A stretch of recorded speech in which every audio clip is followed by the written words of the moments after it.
What's going on, guys? Welcome to the ThinkComputers Weekly Tech Podcast. This is episode, what is it? We're at 371 here. 371. We took a week off. You messed me up. You didn't say what's up. What is up, guys? You just said what's going on or something. You really threw me off. Oh, did I? Well, it's a new week. We took a week off, and I'm a changed man. You know, I got my glasses. I got my glasses back on and everything. So yep. All right. We are. So took a week off. I had a crazy week last week, and I'm going to take next week off. Man, and then I was gone for a while. Yeah, you went on a little. Don't forget about us. Yeah, you went on a little vacation. So, and I think next week will be a vacation. So I'm flying my sister and my niece out here. It's the first time in California, so it'll be fun for them. Cool. Yeah. And it's like a little mini vacation. We're doing a lot of things that I haven't done yet in San Diego. Oh, that's cool. Yeah, you're not just like hitting up the same places you've been to. Yeah. So we'll be doing some other stuff, which will be a lot of fun. So. But yeah, it feels good to be back. I was like, oh man, I'm like excited to get the podcast going. Haven't talked to anybody. Our regulars. We haven't talked to our regulars in the live chat or anything like that. But lots going on. Some crazy big news stories this week. Some awesome reviews. You took a look at a really cool product, and I did as well. So I guess we should just jump right into that. We have Corey in the chat. What's going on, Corey? How's Pittsburgh? Really humid. Ryan, you were talking about how humid it was. God. Was that yesterday? Yeah, yesterday I went out to lunch and was walking like from my building to our car parking garage, and it was 77 degrees and 90% humidity. It was just disgusting out. And I went swimming last night, like after work, like in the evening. It was like 7:30 or something when we went, and it was still just like not enjoyable. Yeah, we have Tall Tush calling us losers in the chat as well. But yeah, no, it's been so I actually have the door behind me open because it's getting to the point. There's like 2 months here in San Diego where it just gets so hot. If I'm doing the podcast, I will like last time we did the podcast, I had the door closed and I could feel like the sweat. I'm just like sweating sitting here. So so it's definitely summertime. I don't miss the humidity from back home though. I don't. Sure. So it hasn't been crazy bad here, but it's definitely hot enough where I have to have the AC running and I have to have that door open. So, but let's jump into reviews. You took a look at a really cool AIO, and I'm kind of jealous of this one because this would look just awesome in my system. Since my system is all RGB and my system is like sort of Lian themed with the fans and the case and everything. So, but yeah, you took a look at what's it called? The Galahad? Galahad, yeah. Yep. Galahad 2 Trinity SL. Such a long name. That's such a long name. I was like, get ready for this. Yeah, the Lian Galahad 2 Trinity SL-INF all-in-one liquid cooler. As the name kind of implies, you've got a I missed the 360 in the title. So this one is the 360 millimeter all-in-one cooler. So it's got a 360 millimeter radiator, 320 millimeter fans, and those are Lian Li's SL or their INF fans. I think those are the same ones that you've got in your build, right? No, I don't have the Infinity version. I have the originals. Okay, you have the originals. I couldn't remember what you had in yours, but this has the Infinity fans. Some really cool customizations to the cooler itself that we'll take a look at here in just a second.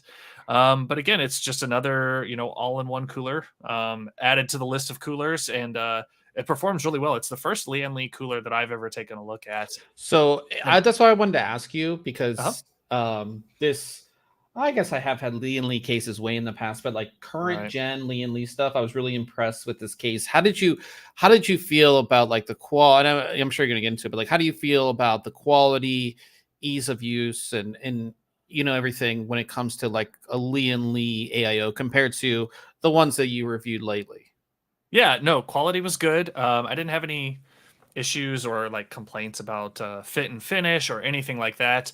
Well, I'll bring up some of those items when I talk about them. Yeah, for sure. So it's your pretty standard packaging and accessories kit, right? They're gonna have mounting hardware for all your current gen CPUs and sockets and boards, everything you need there. So, and it also includes a controller. Their L Connect 3 software utilizes this controller in order to change your lighting and fan speed and monitor things. And I'll get to that in a little bit because there's really some improvements that they could, I think, implement with their instructions that would make installation a lot easier. Now, like I said, 360 millimeter cooler, um, and it's available in black and white in both, the 360 millimeter size and the 240 size. So you've got a couple size options depending on, your build layout. If you've got room for a 360, shove one of those in. If not, they've got the other smaller size as well in both black and white. Um, and everything on this is white outside of a couple places. There's some black plastic under the white housing on the pump itself, but you really can't see it. All of our fins are white on this. Good fin density here. I believe it is 20 fins per inch. And the fans that come with this, those INF, the SL-INF fans, have a nice static pressure, and that's going to really help get airflow through the fin density on this radiator to get that heat away from the radiator and exhausted out your case, which I really like. Nice little Lian stamped logo on the side of the radiator as well. Really cool feature that I like is the swivel 45-degree angle fittings on the end of the radiator. So each of these fittings comes off at a 45-degree angle. You can obviously see that here, but they also rotate 360 degrees. So that makes it installation a lot easier. You've messed with AIOs before. You've got obviously have one in your case. Sometimes it's, depending on the tubing size and the loom they use and the material it's made out of, those can actually become a little bit stiff.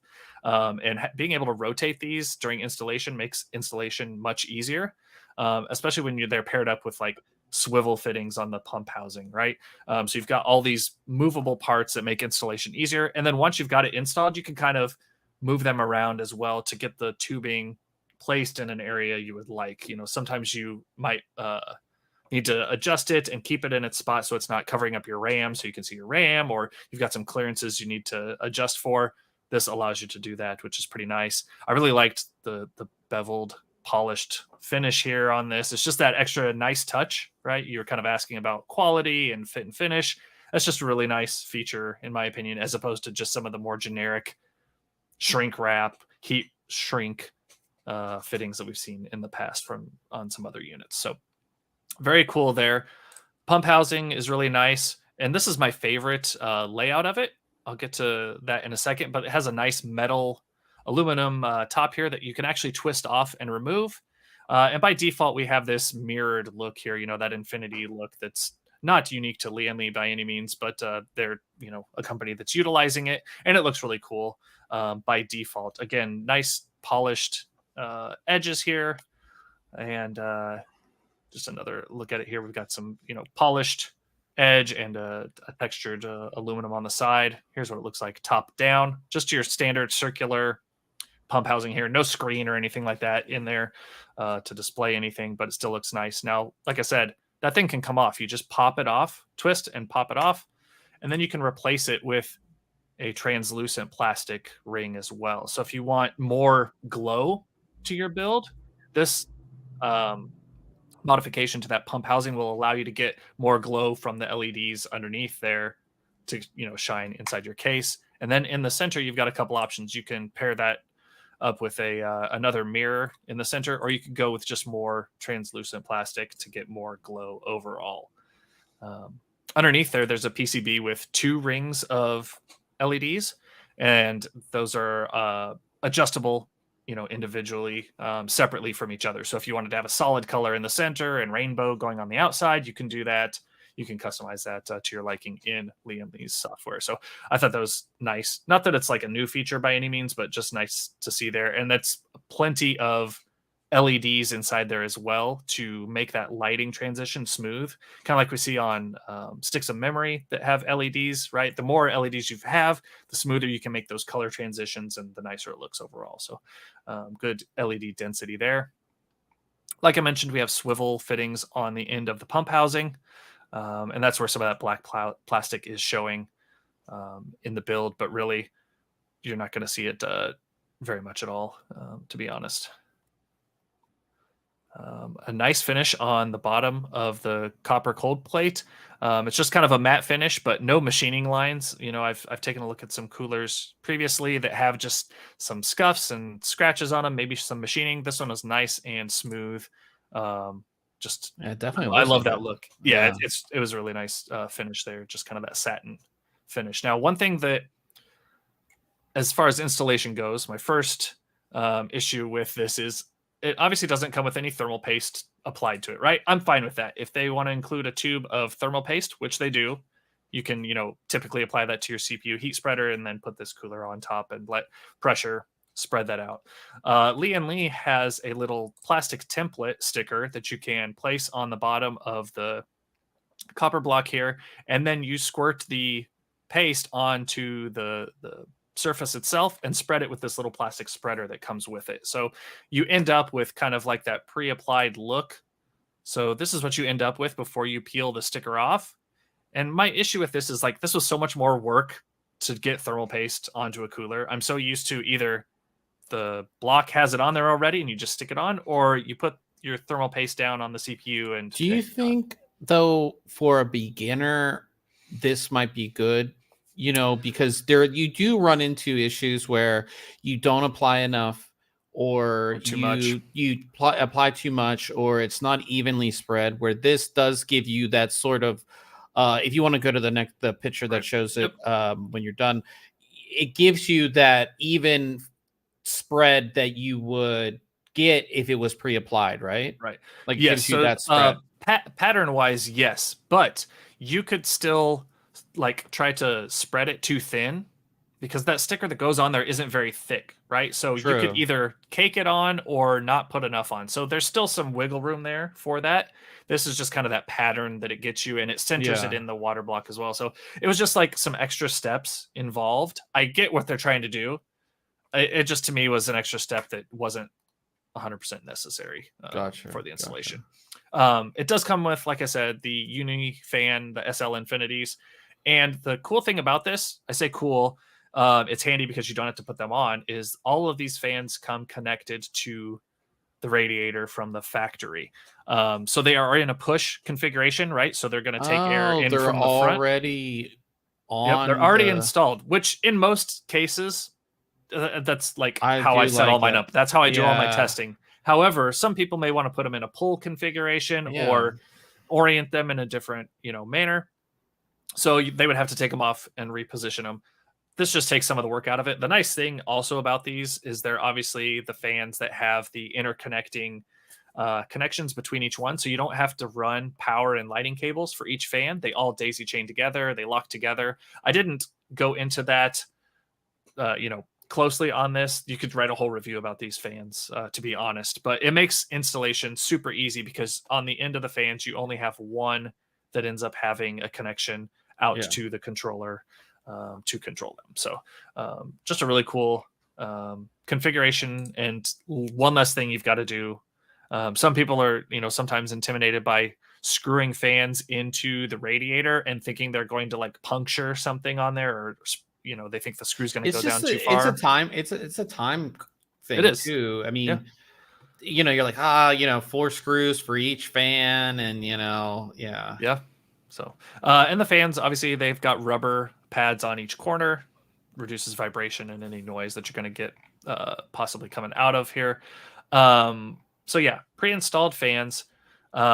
the installation of the AMD hardware is super easy. It comes with an Intel bracket on there, but it just slides off to the side and just uses pressure to keep it on there. You're not going to have to put any screws into the housing in order to secure the mounting hardware.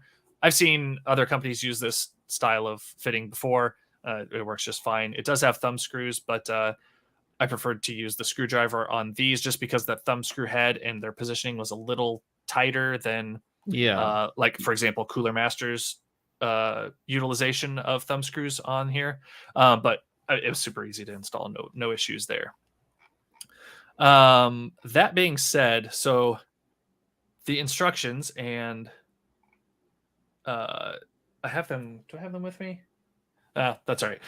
There's a wiring diagram for wiring up the fans and the cooler and the controller that comes with it, and they are not clear by any means. So it turns out you can configure this cooler to utilize either the controller that comes with the cooler, and you hook that up to your computer via a SATA power and a USB 2.0 header on your motherboard, and then the Lian software allows you to control everything. So you can hook it up that way, or you can utilize just a standalone controller or your motherboard, whatever the case may be. Their wiring diagram makes it look like you have to have all of that connected at once. There's no like, here's option 1, here's option 2, here's the thing.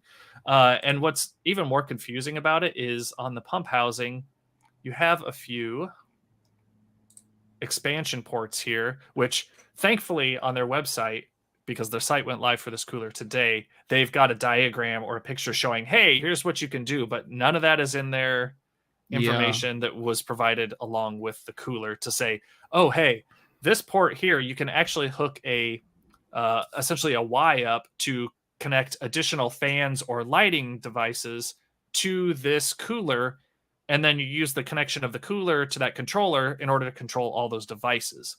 Right. So there's just some confusion there that added a lot of like stress to this install. Usually these things go in pretty easy. And I reached out to you. I was like, dude, what is going on with this thing? Especially when you're like building it and you're like, wait, there's this open connection that I'm not using. I must have messed something up. Yeah. And like I said, the instructions weren't clear. Like they're like, here's your wiring diagram, and it's one picture, and it shows like it looked like I was gonna have to use, and I listed it out here. It was, what was it? 2 SATA power, 2 PWM connections, 2 USB 2.0, and 2 ARGB on top of the pair of cables coming from the fans that go into the controller as well. So it was like, there's no way that this is what it requires. So I had all of it hooked up at first, and then some things weren't doing what I thought they were, and so I unhooked them. Turns out you can just utilize, a single set of cables. It's a lot simpler of an install than they make it look. So that was my major grief with this cooler, to be honest. It was just more work than it needed to be to figure that out. So some clarification in the instructions could go a long way. Either way, as far as performance goes, idling had great idle temps, almost one of our coolest AIOs when idling, and nearly the coolest under load, 36 degrees. The only one cooler than that is that DeepCool LS720, which was just an amazing cooler, but this one's only 2 degrees above it at 36. But that's tied, is in second place for the best performing under load all-in-one that we have reviewed out of the 15 or so that we've taken a look at in this testing environment. So yeah, great performing. Like I said, it was the first Lian cooler I've taken a look at, so I didn't really know what to expect with it, and was pleasantly surprised. I really like their L-Connect 3 software as well. So like I mentioned, you've got to hook this thing up to a USB 2.0 header on your motherboard, which is kind of similar to like, a Corsair cooler with some of the advanced lighting and screens and things like that. But L-Connect 3 kind of gives you that dashboard of, hey, you can monitor your CPU and your RAM, GPU, things like that, monitor their temperatures and other system stats. You can also obviously adjust your fan and pump speeds. You can set different profiles. You can set their RPMs, different thresholds to do certain things. And that controller has 4 different ports. So you can set different configurations for each port on that controller. So there's just a ton of options in there. You can do some quick sync with your lighting so that you can set everything to the same configuration, or you can just do like a motherboard lighting sync and utilize your motherboard's lighting software in order to make sure that you're synchronized with the lighting zones on your motherboard. Again, you can just adjust the lighting zones and speeds on the pump housing itself, as well as the fans on the controller, and that's on each one of those ports there. So you've got some amazing configuration options with this software. I was really impressed with the options and configurations that you could set up with this thing. And then just some pretty pictures. Those Infinity fans, they look pretty sweet. They're pretty awesome. Sometimes I wonder, like, should I have got the what they would look like? Yeah, in my build, because I have the originals that don't have that side Infinity mirror on them. No, they look pretty sweet. But here's a couple looks as well with that. That lighting ring here, you get a lot more ambient glow from that translucent ring. But then like that dark mirrored center looks pretty cool. And then you can also do a full translucent look here to get a little more glow. I prefer the look that comes with it. I really liked the default metal with the mirror. I think that silver with the white is like everybody who's done the 011 dynamic builds. If they were using an AIO, they did the original Galahad, and just that silver, and it looks even better now because it has the infinity mirror. But the original one just had like some lighting, but it was the silver outside that just looks so good. And the metal looks just so much nicer, in my opinion, than this plastic piece. This plastic makes it look so much, I hate to say it, but cheaper. Less. It makes it look like quality, a brand you've never heard of. Yes. AIO. That's what it looks like. Some random brand like on Amazon or wherever. Yeah, you got this thing off a Wish. And Something like that. Yeah. So anyhow, really impressed with the performance on this thing and the configuration options that you get with it. Not only the software and lighting options you've got the physical changes as well that you can make to that pump housing to kind of customize it to your liking. Like I said, performance was great. You've got those rotary fittings. This cooler does have an MSRP of $189 or $189.99, so $190, almost $200 for this. Doesn't seem horrible. No, especially when you figure in the cost of these fans. The fans, and the controller. Like a 3-pack of these fans, I should have looked in before we started streaming to see what it is, but I thought it was like $60 or $70 for a 3-pack. So then, excuse me. So you take that cost off of there, and like, okay, now you've got like a $120 AIO that you can add your own fans to. So it's really not that bad of a deal, in my opinion. I saw some people in another. A 3-pack on Amazon currently is $79 for a 3-pack. Okay, so $80 for them. So, you're getting quite a bit. Definitely with these fans. And like I said, I think the fit and finish is really good. And I'm pretty sure absolutely. This version, so there's a couple different Galahad 2 versions that came out today. So this is the Infinity version. There's a couple. This is the Infinity. There's another one that's just like this, except it has the non-Infinity fans. I think they're just more of a RGB fan, and then they have a performance one that has some. I think it has a little thicker radiator, or it had thicker fans to get a little more air pressure. On there, but I give it a 9 out of 10. Nice, lots of lighting options, good performance to cost ratio, and then just the installation manual just needs a little work to clear it up, make it a little more understandable. Nice. Well, I was kind of jealous. I was like, damn, it's a nice cooler. I do like my cooler. Mine is the Fantex cooler. AIO, but having, because I was on the fence because I was going to get the original Galahad with the original Infinity fans, but I went with the Fantex. I thought you had the oh, that's right, you got the Glacier one. The white Glacier one, because it has the little Infinity mirror, and I like that, at least on the Fantex, the pump cover housing thing is like more square than circle. I kind of like that. Yes. Yep. Definitely. But We also have Old Man in the chat. What's going on? Good to see you here. I meant to comment back. He commented on which we're going to talk about next. The new DeepCool coolers. This is something that we had a chance to preview at CES back in January in Vegas, and they're here now. I took a look at 2 of them. So this is an update for their new digital line. So we've reviewed extensively their AK series of air coolers, and now they're updating those, putting a little flair on them with digital displays that's going to show your CPU temperature and usage in real time, which for an air cooler is not something you typically see. I would say it's really not something that you typically see. So the first one that I took a look at is the AK620 digital. That's the largest cooler in the series. So that is going to be dual tower, dual fan. It's like I said, it is the largest one in the series. And if you guys want to check out the video, like I have a video on both of the coolers that I took a look at, if you want to check that out. But we already actually reviewed this already. But if you're not familiar, like I said, dual tower, dual fan, 6 heat pipes. It is a big cooler. So this is going to be on par with what are the big coolers out there these days? Like the Noctuas. The Noctua. Yeah, so it's going to be on par with those bigger coolers. Now, of course, the new thing they added, especially on this one, is a top cap. And this is where you're going to find that digital display, which is really, really cool. You can see those 6. Look at all those heat pipes, man. I think that's one of my favorite things about air coolers. It's just like you flip it over, you see all the heat pipes. And this one has a really good finish on it, too. We were talking about finishes. This has a really good finish on it as well.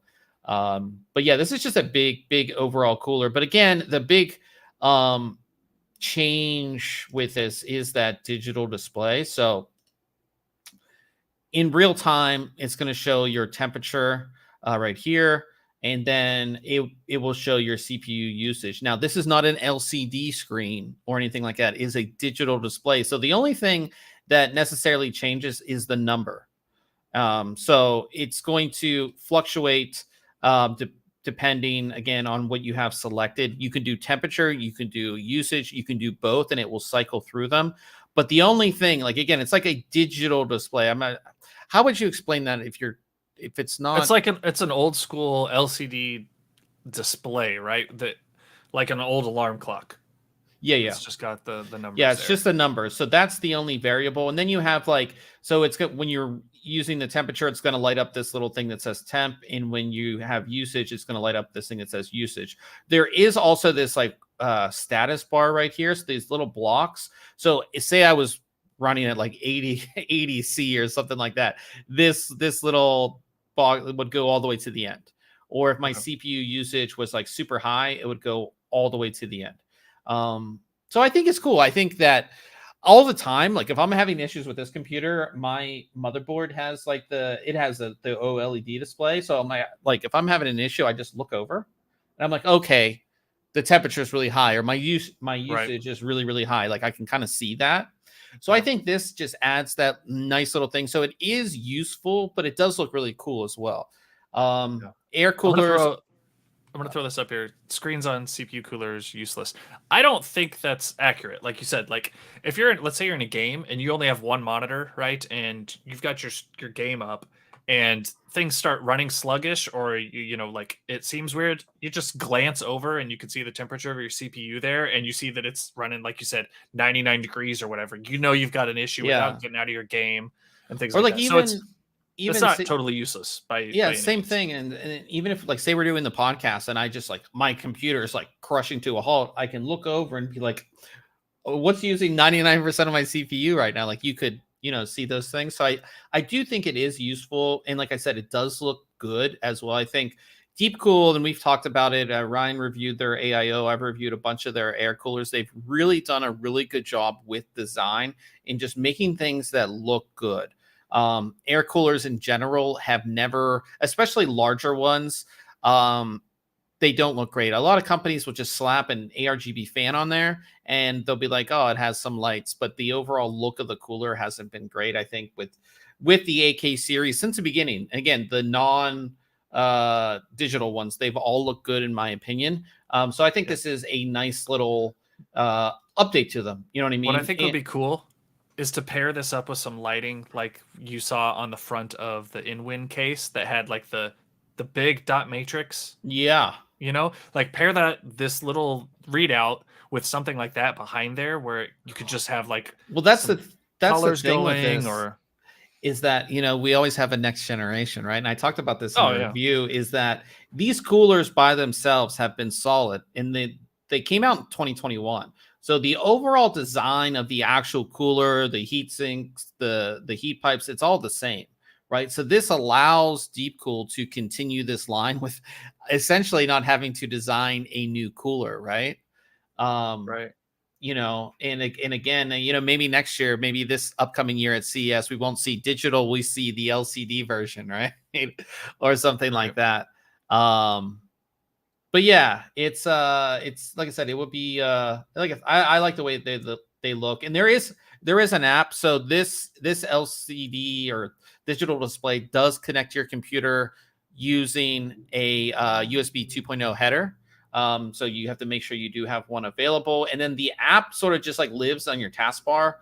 You can kind of see it right here, and there's not much as far as options. You can switch between temperature, utilization, or if you set it to automatic, it just goes between the two. And you can change the temperature display from Celsius to Fahrenheit. That's the only type of options that you do get. But yeah, it's like I said, they look nice. And then they did add some RGB. So the originals didn't have any RGB. You get a little RGB at the bottom and just a little RGB at the top. As far as performance goes on the AK620, which again is the largest one, you can see, again, very good idle temperatures here in the top of our test group. Our first load test, again, in the top, and then our second, like in the top. It's competing with the NUC 2 NHD 15, Cooler Master Air MA624 Stealth, which is their massive cooler. The Scythe Muggin 5, I mean, big coolers. So it does a really great job, and I think it does a really good job, and it looks good as well, which is really cool. So I gave this one a 9 out of 10, and our recommended award, because I think if you're looking for a bigger cooler, this is going to be one of the better looking ones. The big coolers, especially as you get larger, they don't look great. They're just like big hunks of metal, you know. And I think DeepCool has done a really good job of making this look cool inside your system. And again, it is big. It's going to cover your memory and all of that, but it's not. We reviewed bigger ones, and I have some bigger ones waiting in the wings that are massive compared to this. So it's definitely not the bigger one. But if you didn't want something this big, they have the entire line, which I'll go over. But the smallest cooler in the line here is their AK400, and we reviewed the AK400 WH or white edition. And if you're looking for a white CPU cooler, that thing is awesome as well. But this is very small. So single tower, single fan, 4 heat pipes. Like I said, very, very small. So small that you could do the installation with your motherboard mounted inside your case. It's really, really easy. The installation's easy. But still, like, again, that sleek design. I mean, it's just a sleek overall design in general. Same thing at the top. You get that, again, the display is the actual, like, top cap is obviously smaller. But I'll show you what it looks like all, lit up. And just like with the original too, pre-applied thermal paste, which Ryan and I talked about this. Go ahead. Yeah, this one has direct touch heat pipes as well, which I like. Yeah, so pre-applied thermal paste, which I think is really great for beginners. It just makes things much easier. So some people might like it, some people may hate it, but I think it's good that they do have the pre-applied thermal paste there. And then again, installation, super simple, very, very easy. This one shouldn't take you more than 10 minutes to get installed, really. Super easy. But real-time display, again, we don't have as large of a heatsink, so display is a bit smaller, but same thing.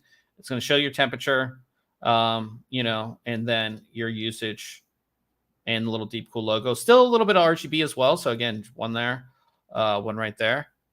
I think it looks good overall. And again, for like a more entry-level cooler, they don't have these displays and things on them. So I think it looks awesome, especially for a smaller cooler. Same thing with the software. And again, you get that RGB And the Yeah. RGB, it's that itself is controlled with your motherboard. So it just has a 3-pin ARGB header. And that is one of the issues you may run into, is that if you're connecting this, you have 3 connections coming off of it. So you have the USB 2.0 header, you have the ARGB header, and then you have your PWM header. So it can be cumbersome, obviously, with 3 cables coming out. And I didn't mention that USB 2.0 header, I had no problem running it around the back of my motherboard tray and then up through to get to that bottom. Yeah, I was worried about that. But no, it's definitely long enough. And we did it in a normal ATX case. I think the only time you may have an issue with something like if you had like a massive case, like a really, really extended ATX, something like the Fantex NV7 maybe have an issue because that's a massive case, something like that. But overall, now as far as the AK400 performance wasn't as good. Sort of towards the bottom of our pack, it is one of the smallest coolers, and I do think, which I'll get into price. There are coolers that are less expensive that do have better performance. They may not look as good, but you can go and look at the performance. Very quiet, but as far as thermal performance, it's not as good as some of the other coolers that are right around the same price range and the same type of single tower type coolers. But overall, like I said, I still like this one. I gave this one a 9 out of 10 as well. Now, when it comes to pricing, the smaller one is $49.99, and the AK620, which is the largest one, is going to be $79.99. So I think, again, there are other coolers that are between 30 and 50 that perform better than the AK400. They're not going to look as good. May not be as easy to install either. So keep that in mind. But then for the AK620, I think that's a good price. The D15 is I think 100. It might even be 120 now from Noctua, and we get similar performance out of the AK620 digital. So, and again, if digital is not your thing, DeepCool has the non-digital versions. They have, and again, with these digital ones too, we reviewed the black versions. They're also going to come in white. So if you are looking for white and you want that digital look, they're going to come in white as well. So I really like these. I think they're cool. They were super cool when we saw them at CES. I don't know what your thoughts are. Yeah, I remember seeing them in their suite. I like the design look of the smaller one better, because I feel like the screen and the light up logo fills that panel better, right? Yeah. As opposed to just the little same size numbers in the larger units, black panel on top. So I feel like the little one looks better. Obviously, if you need extra cooling, you're going to go with the larger one. So like I said, it'd be cool, maybe a revision to add some additional lighting feature or function to that area. Could look really cool, and then maybe not make it look so, I don't know, off to me. Yeah, I do think probably, no, maybe not this CES. Next CES, we'll see like the full LCD version or something. You know what I mean?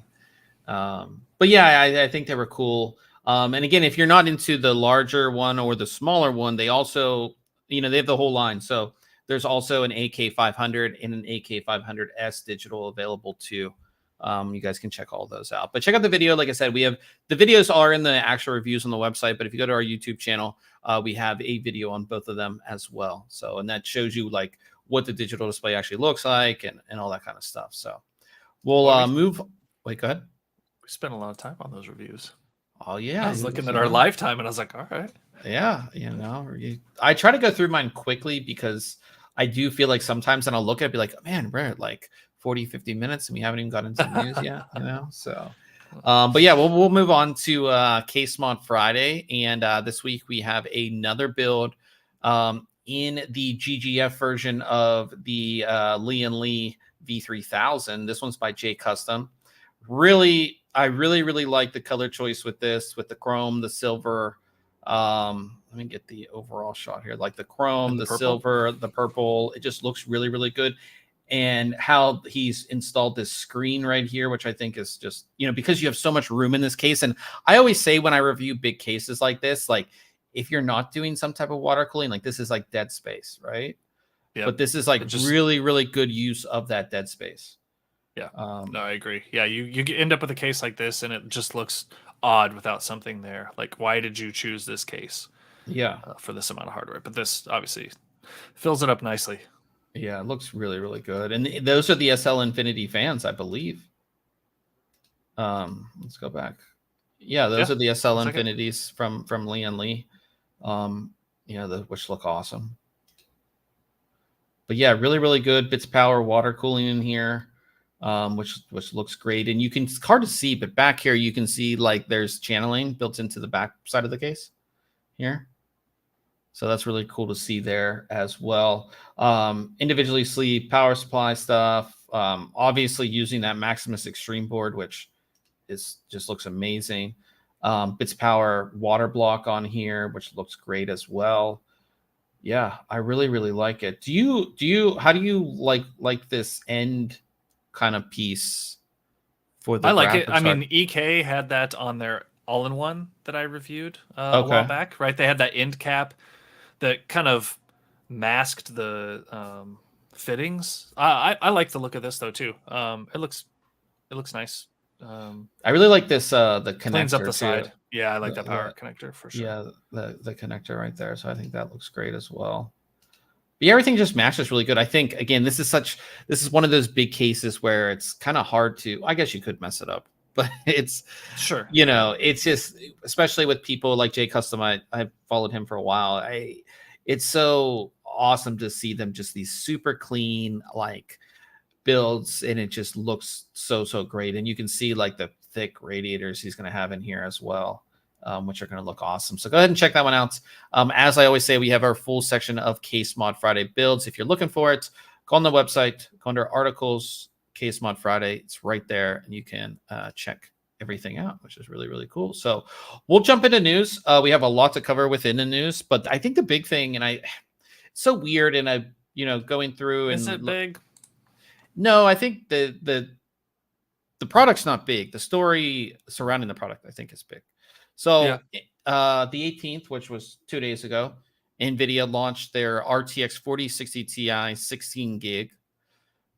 Does anybody care? I think that's the thing. Does anybody actually care about this graphics card? I think us press and enthusiasts have made it into more of a deal than like we're the ones that care, and we only care because it's, I don't know, it's like this self-perpetuating like story now.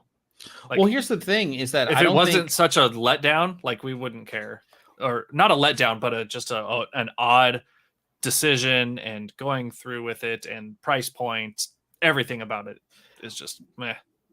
Well, that's the thing, is that anytime there's a graphics card within a certain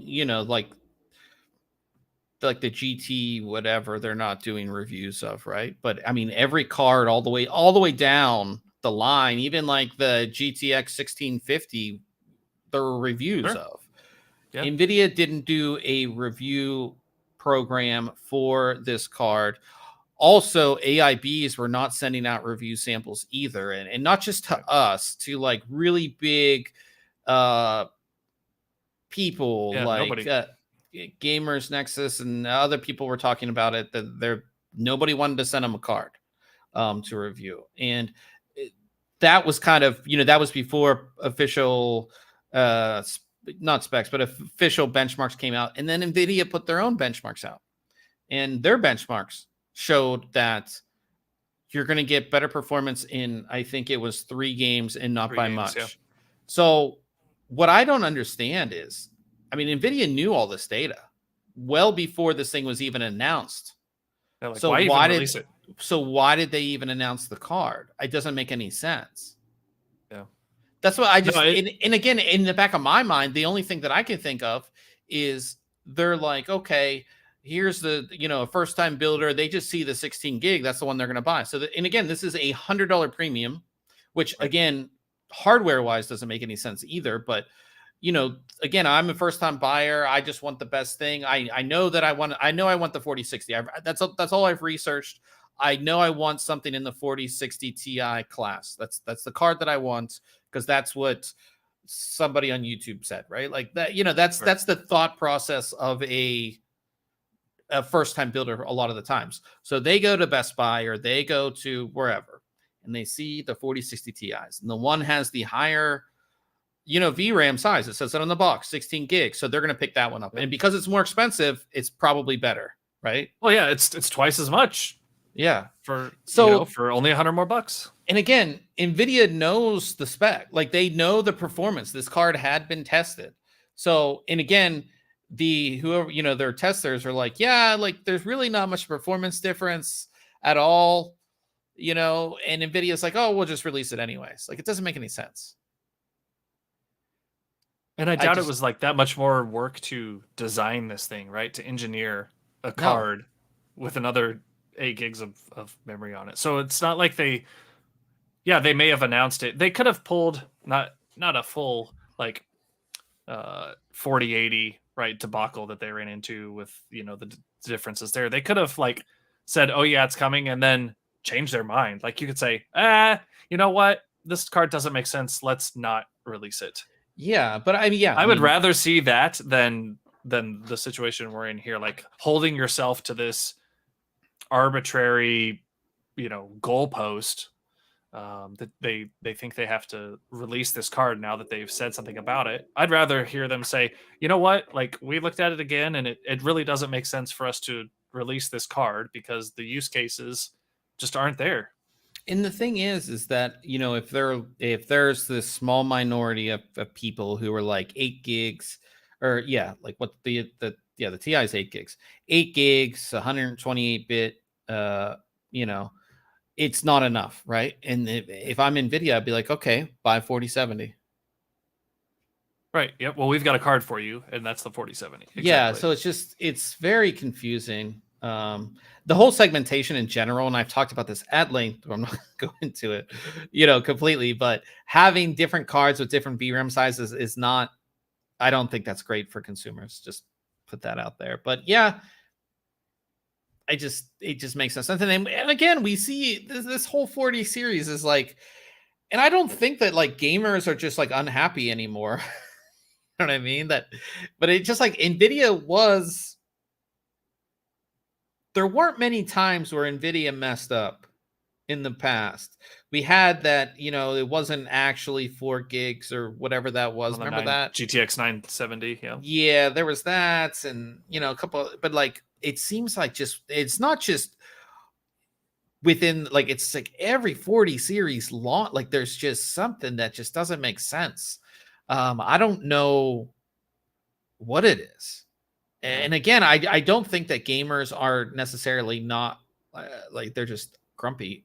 We typically are grumpy anyways.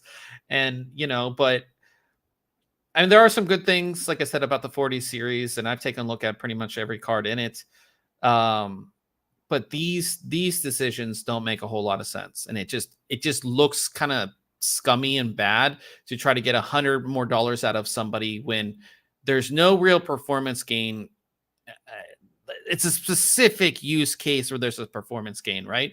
And if you're doing that specific use case, why don't you just jump up to the next card? Like, you know what I mean? Yeah. So have a better experience anyways. Yeah. So that's kind of what it is. Like I said, we're obviously not reviewing the card. I think there are some people bought some cards, and if you want to check out the reviews, but again, it's going to be the exact same thing, right? It's, here's a specific use case where you're loading high-end textures where you need more 8 gigs of VRAM if you're gaming at 1080p type of thing. So that's kind of it is what it is. That's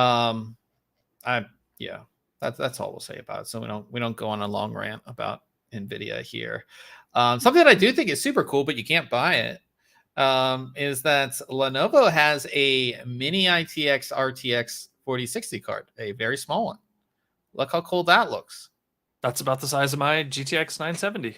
Yeah, very, very small, cool card. So this is actually in this little system that you can buy the system, but you can't buy the card, which is kind of a bummer because I think a lot of people want a small little 4060 like this. Yeah. And yeah, Lenovo, like I said, they do make their own graphics cards, but again, they're in their pre-built systems that look like this, which is, like I said, a little bit. That one's coming with what? Like scroll down.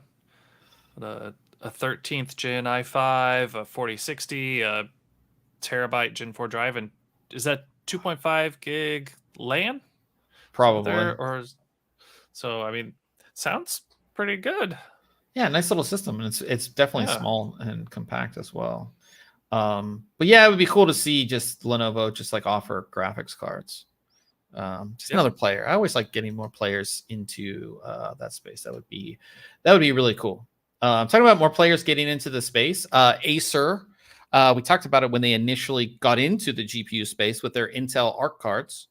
Now they have a Radeon card. So they put out a Radeon RX 7600. First Radeon GPU from Acer. So this is what it looks like, the Predator card. These are very bad pictures, but yeah, Radeon card. I think 7600 makes sense. It's going to do volume, right?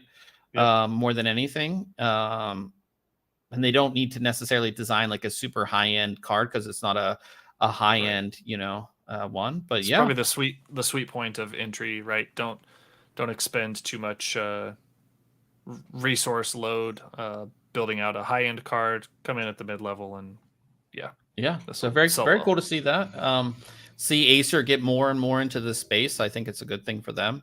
And again, gives gamers and consumers another choice when they're looking at graphics cards.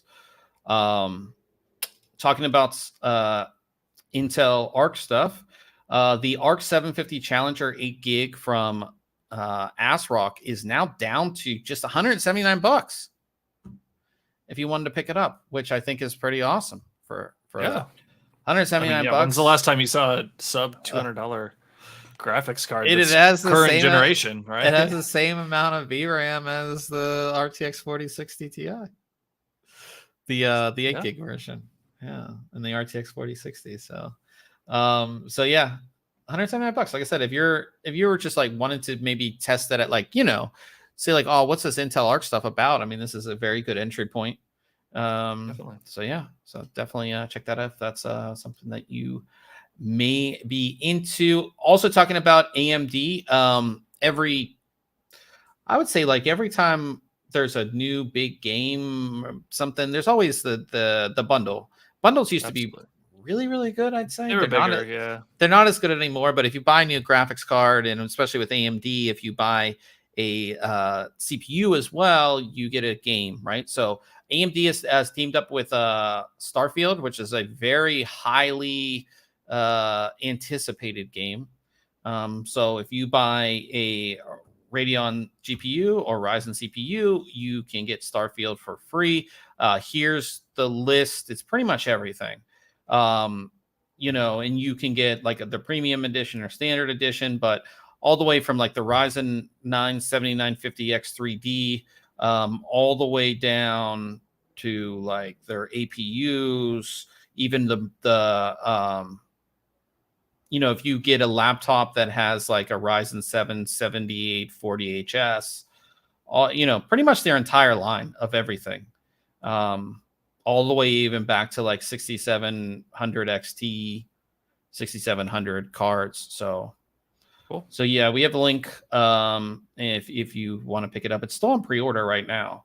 If you wanted to pick up Starfield, but yeah, I need to check back into this game. I got excited about it for a little while and then just kind of stopped following it. And there was like a controversy because it is an AMD sponsored game that it has like FSR 2 upscaling, but there's not a single mention of DLSS. And it's like people were saying, and I haven't researched it enough. We didn't do a story on it, but they were saying because AMD sponsored the game, obviously like gave them money, that they're not putting like DLSS in the game, which is shady as well. So, but I don't know if that's true. I don't know.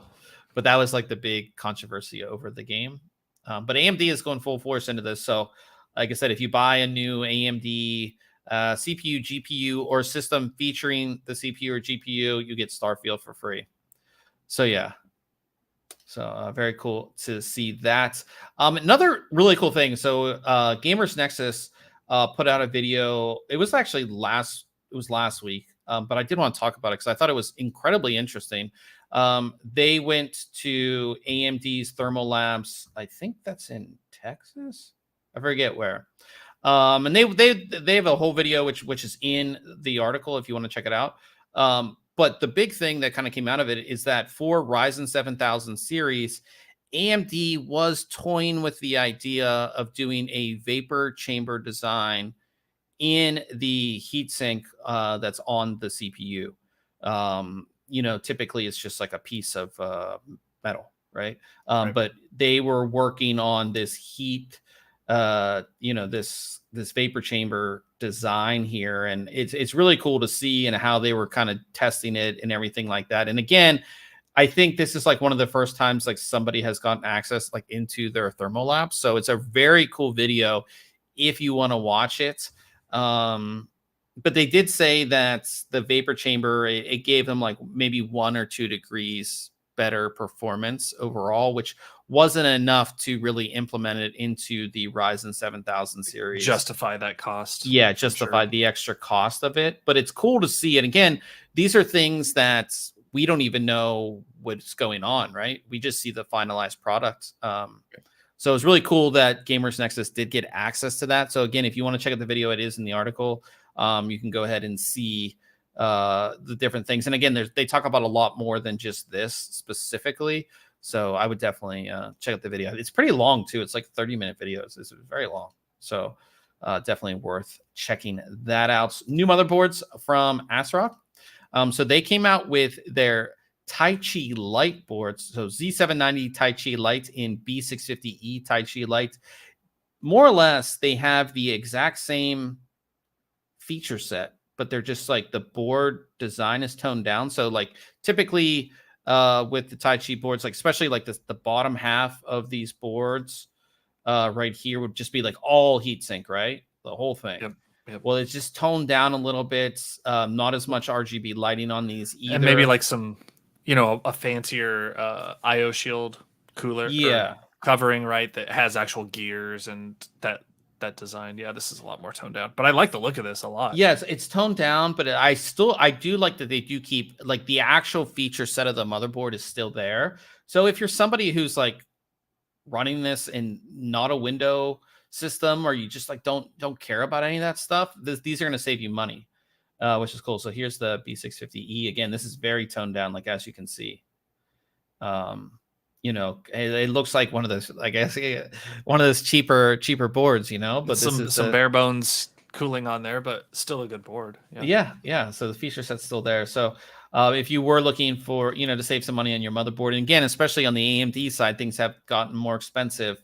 You can pick up one of these boards if you were looking for one. So it's pretty cool to see there from ASRock.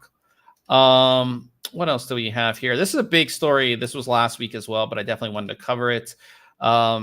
We've seen them at CES. I've seen them for years. I think I actually had one for a while. It was a Gigabyte Bricks one, but Intel says that they're stopping investment into their NUC business. If you're not familiar with a NUC, that's their next unit of computing. It's like the very small mini PCs. They have gotten larger, especially as they've like kind of expanded them into the more gamer-esque type of. Yeah, there used to be just these little, like you said, the cubes. Yeah. Real tiny. And like I said, this makes sense because Intel's trying to get out of things that are not making them a lot of money. And they really want to just concentrate on chips, right? They sold off their server business. They've sold off some other things, and they've stated that they're not putting any more investment into this business, which means you're likely not going to see any new NUC devices from them, or maybe even spec from them, because what they do is they put out that NUC spec, and then Razer or Gigabyte or whoever, they can take it on. They take that spec and build their own little mini PC fashioned after it. So here's one of the bigger ones. And we've seen like the Razer version of this and some of the other ones, So yeah, it's kind of crazy to think about it. And Intel is losing a lot of money. So again, this makes sense. And I do think that they really should focus CPUs, GPUs. their GPU business, but more all the different types of CPU. Yeah, just not just specific PC CPU stuff, but mobile stuff and other things, which actually make them the most money. So kind of sad to see, because I really thought the NUCs were cool. Like, they were cool little devices. Yeah, yeah, and a lot of times you could get a pretty powerful system in a Yeah. very small form factor, right?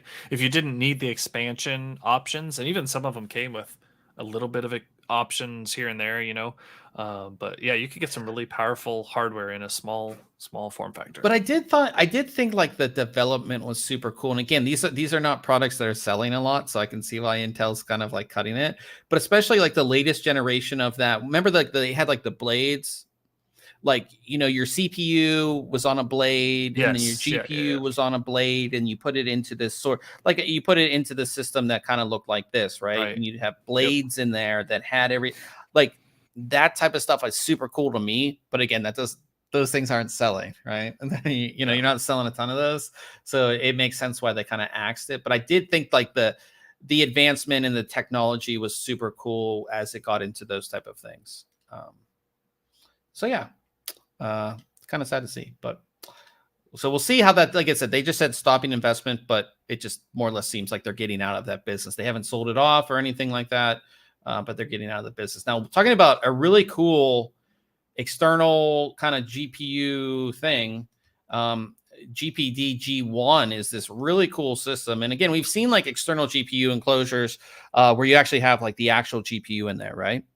Well, they have this thing right here that's like, again, you can see it's not necessarily massive. It has a Radeon RX 7600 in it, mobile, and you connect it, I think, via Thunderbolt to your computer. And it's a much smaller package than like those external GPU enclosures. It's much, much smaller. Something that technically you could put in a laptop bag per se. You know what I mean? That looks like a really tiny laptop too. Yeah. Yeah, it's cool. These external, just throw it in your bag, like you said. Take it with you. Use it when you need it. If you're someone that travels, use your laptop normally during the day at work or whatever. Then back at the hotel, toss this thing on there and do some gaming with a little better performance. Yeah, do some gaming, or like maybe you need to like, oh, I'm taking this laptop to a meeting, but then I have like my 3D modeling stuff I need to finish while I'm here to give the presentation. This is going to allow me to do it faster. Or so I got to encode this video. This is going to help me do it faster type deal. Right. So that's pretty cool. Like I said, that's the biggest thing. So I love the external GPU enclosures, but they're not practical if you really wanted to travel with them, right? They're like tiny. This thing is like something that can be thrown in a backpack or, easily taken with you to travel. And like it's not really like any necessarily like moving parts either. With those GPU enclosures, you actually have a GPU in there, and traveling around, things can get unhooked or damaged easily. This is much smaller. So I thought it was pretty cool. Moving on from that, talking about gaming handhelds, we've seen a bunch come out lately, and we've talked about them a lot. New EU law says that they have to have replaceable batteries by 2027. I think that's great. Yeah, and the EU did this with the iPhone as well, with the Lightning connector. So it had to be Type C, or it had to be like Go ahead. No, go ahead. When we say replaceable, that doesn't mean that it's like accessible by the user to just pop it off and swap it out, right? I think that means you have to be able to at least open it up and maybe disconnect a cable inside to remove the battery and put a different one in there. The battery's not hard soldered onto a PCB. Yeah, and you're not voiding your warranty by doing it. Right. Which again, I'm a fan of this. Especially again with all of these gaming handheld, and this is not just like the PC ones. This would be like your Switch is going to have one as well. I think it makes sense, because a lot of times, at work we'll have a laptop that still is capable of performing its duties just fine, but you get like a battery that swells up, right? Because it's been on the charger all its life and things like that. So you pop the bottom off, and thankfully you can replace that battery, stick a new unswollen one in there, and you're good to go, right? But if that battery's soldered on to the motherboard or connected in a way that it's not replaceable. Now this device that was perfectly capable of continuing to perform is no longer viable because of that bad battery. So yeah, so it's good to see that 2027. And again, typically when this happens, the companies typically don't make like because the EU is a big area. They're not just going to make like an EU version and a USA version or whatever. I think it'll be even with Apple, they're universal. moving from the Lightning cable to a Type C eventually as well. So yeah, good to see that. Now we had some acquisitions this week. First one is Corsair. They're going to acquire Drop. We work with both Corsair and Drop. And Drop's mainly like keyboards, and they do some collabs and things like that. So pretty interesting to see that one. That one's, I mean, it makes sense for Corsair, especially because I feel like Corsair did try to do those custom keycaps and keyboards. They had like the blue and a pink one and a green one, I think. They just a year weren't. Or two ago. Yep. They weren't like cool. I don't know. It just wasn't something that I would, but with Drop has really edged themselves into that custom keyboard space. From what they say, it's going to operate independently, so maybe they'll like do some type of collab as well, where you can get, Drop will make certain keycaps or certain things, and maybe you'll see it might open a Drop's line up to getting better pricing on switches and components, right? Via Corsair's contacts and relationships with companies. And this was not necessarily a surprise to me, but I was a little worried that like Drop products weren't going to be available anymore. So I went out and I bought one of their mouse mats that I had seen at CES this last year that I really liked, and I kept looking at it every now and then, and I was like, I'll buy it later. And then I was like, oh shoot, like they're going to take all their products down and I'm not going to be able to get it. So supposedly it's here in town and was on its way as of 6:30 tonight. So maybe I'll even get it tonight. I don't know. Nice. Very cool. The second one, which again, this just makes sense for them as well, is that Logitech has acquired Loopdeck. Loopdeck is a really cool, it's sort of like a, what is that called? What do you have? A Stream Deck or is that what you have? The thing with the Stream buttons? Deck. Uh-huh. Yeah, Stream Deck. Yeah. It's kind of like that, but it has knobs on it as well. It's very popular. And it wasn't necessarily made for streaming per se, more like design work and things like that.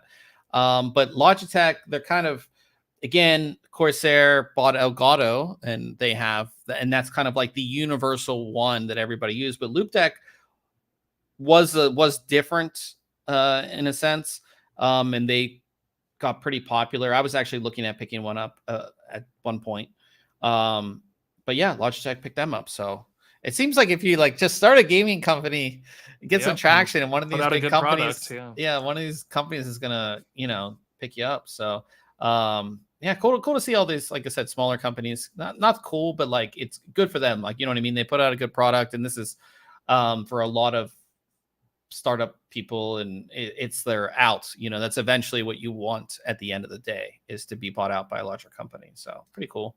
And then finally, last thing, Overwatch 2 is actually going to be available on Steam. So August 10th, Blizzard is putting Overwatch 2 on Steam, which Shinny in the chat, he knows, and I know, and Ryan doesn't know because he doesn't put Apex on Steam, but Steam just makes everything better when it comes to games. And we talked about this especially when all the launchers started coming out. You have 16 different launchers for all the different games. Putting everything on Steam just makes sense. Because again, Overwatch is Battle.net. You have to install Battle.net, and not that I don't think Battle.net has like crazy issues like EA or Origin before that, had. But it's good to see, like I said, it just makes more sense, and it's easier for people who have Steam. And Blizzard did hint that they could be adding more IPs over to Steam as well. So yeah, it just makes sense. Very cool. That's cool. Yeah. Talking about what we have coming up next week. No podcast next week. Like I said, my sister's coming to town, so I would be showing her around San Diego, which would be a lot of fun. We should have at least one video that I'm working on now come up next week, and maybe some other stuff. Obviously, I'll still be doing news and everything like that, so definitely stay tuned. But no podcast. Sorry, guys, we took a week off and then had a podcast this week, and then we're skipping next week. But we might have some other stuff. I'm working on like 5 different reviews right now, so we have a lot of stuff going on. Cool. Yeah, are you gonna do a gaming stream next week or no? Yeah, probably. Okay. I don't see why not. All right. Well, make sure I won't be partaking in that probably. So yeah, I'll let you know. Yeah. But also launched, and I sent you a message about this. I don't think you ever replied to me actually when I sent you this. Maybe I missed it. I don't know. Yeah, I think I sent you this on Messenger, but Sony came out with a new camera. No, you told me about it. Yeah, you were thinking about getting it. Yeah, so the new Sony Alpha or A6700. It's essentially the new version of my camera. This is an A60. I think I didn't respond, but I did see it. Yeah. APS-C. It's like everything that I want that's not in this camera. But I don't know if I'm going to get it yet. And it's nice that I have all the lenses, so I just have to buy the base kit, you know. But yeah, it'd be a nice little upgrade, especially for some, there's little quirks with this camera, especially for like shooting videos for ThinkComputers and in here in the studio. Like this thing overheats sometimes if I'm shooting long B-roll. Sometimes it doesn't. This has the new autofocus that like this camera has, the quick snap, which this does not have. It has a pop-out screen, so this one doesn't have this screen back here. Just goes like this. It doesn't articulate around, so it has a lot of cool stuff. So we'll see. I might get it. Maybe I'll wait till holiday. Maybe it'll go on go on sale. Probably not. Maybe. But yeah, that was my cool tech thing. I don't know if you did anything tech related this past week. Not tech related, but I'm pretty excited.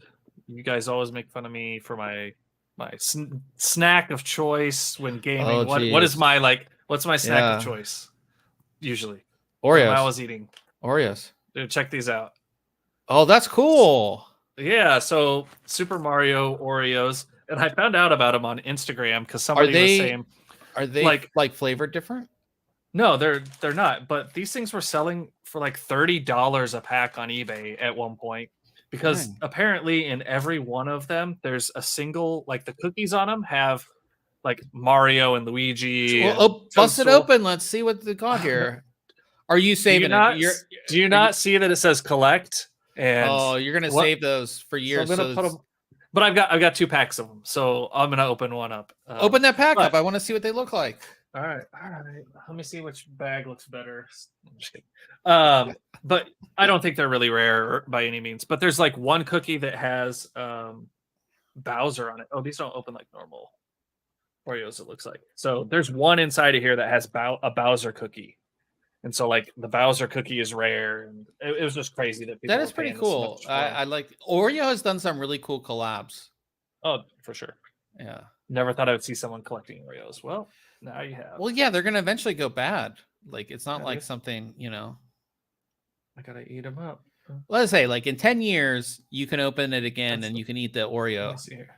All right, so here's like a Koopa one. Wait. Oh, cool. All right, but like they're just like still normal like though, like in the center. Yes. Oh, so very cool.